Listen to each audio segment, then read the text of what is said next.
Hi everyone, I'm David Lipton from The Reckoning, July 4th, 2030. Welcome to our 10th in a series of weekly podcasts.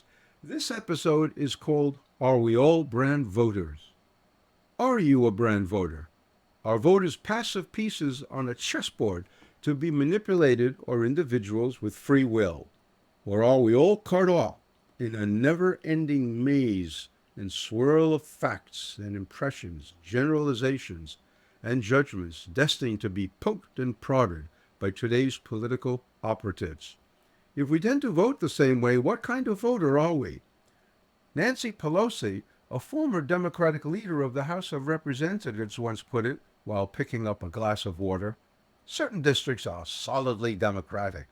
This glass of water would win with a D next to its name in those districts. Her glass of water comment would presumably apply to solidly Republican districts, but there are fewer of them. As for the independent voter, heaven only knows what sways them from one party to the other. While many of us would wince at this description of us voting that way, is it not true that we tend to vote one way or the other for many years? The 2% long-term split between the two major political parties, certainly cited earlier, bear out Ms. Pelosi's sharp and not too complimentary view of American voters. Turning from the comments of a seasoned politico like Ms. Pelosi, let's see if there's anything new in what she observes. Going back about a century to Walter Lippmann's now classic observations of human behavior in general, and voter behavior in particular, he wrote on two occasions, "Once you touch the biographies of human beings, the notion that political beliefs are logically determined collapse like a pricked balloon." That was said in 1914. The real environment is altogether too big, too complex, and fleeting for direct acquaintance. We are not equipped to deal with so much subtlety, so much variety, so many permutations and combinations. And although we have to act in that environment, we have to reconstruct it on a simpler model before we can manage it. That was said in 1922. Full disclosure here, Walter Lippmann's comments were taken from the Democracy of Realists book we used in last week's podcast. I think after considering the above comments, one by a seasoned politico of our day and the other by an acute and influential commentator of our political behavior a century ago, we should accept that most of us are indeed brand voters. How did this happen? Must we always remain pieces on a political chessboard destined to be pushed around by the political elite and their enablers who use the usual Go TV tactics to prod us into an already determined voting pattern? You may recall that Go TV stands for Get Out the Vote. Perhaps there is a way out of the maze that is set before us. While we think there is a way out, it is easier said than done, but it is possible with sustained effort. There are 4 steps. Step 1. Become aware of the deeply ingrained pattern to our political and voting activities. We vote either Democrat or Republican, mostly. Step 2. Stop taking seriously all political advertising and sloganeering. Best of all, stop reading the news every day. Glance at it, yes, but do not take any of it to heart or very seriously. Step 3. Deal with the pattern head on and in detail. That's done by asking ourselves and others why we and they voted a particular way and what are the results we expect from the policies voted on. And step 4, do something about it. Let's cut it to the chase and just change the way we vote and who we vote for and why we vote as we do.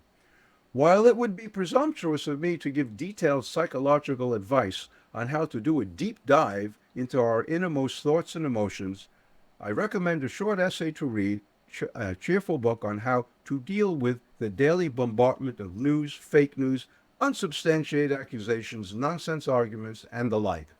Rolf Dobelli's Stop Reading the News, in his words, is a manifesto for a happier, calmer, and wiser life. I will not say that I have stopped reading the news, but Dobelli's short book certainly helped me to both ignore most news and become aware of the news media and how it manipulated me. Best of all, I became calmer, shouted at the morning newspaper a good deal less, and more focused on what I want to do, making these podcasts on a weekly basis. For example, do you remember the breaking up is hard to do refrain from an earlier podcast where we used the cartoon of the square-head guy and the round-headed girl? We discussed the difficulty of making and adjusting to change in relation to both personal affairs and attachments to political positions. Here's a reality check. It is and always will remain up to us individually to make our own way. Do we deal with hard, stubborn facts or just roll along with everyone else and stay on good terms with all of our good friends and neighbors? That may mean disagreeing with our close friends and colleagues on fundamental issues that we would prefer to avoid discussing with them.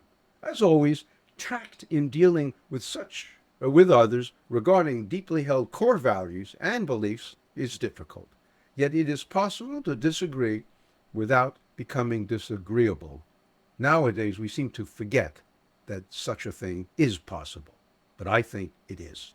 I realize in today's hardly charged political environment, that will be a very difficult task, to say the least, especially if one asks questions of oneself and others as, what has to be true for me to support the political positions and policies that I have accepted for so long? These thoughts raise much wider issues of how we know what we know and why do we think it is worth knowing. As a hint to my loyal and new listeners, in the next podcast we are going to the heavens to answer this question. Goodbye for now, and thank you for listening in today. You will hear from me, David Lipton, in a week's time. You can access my ideas and thoughts by visiting Amazon.com and search for The Reckoning, July 4th, 2030.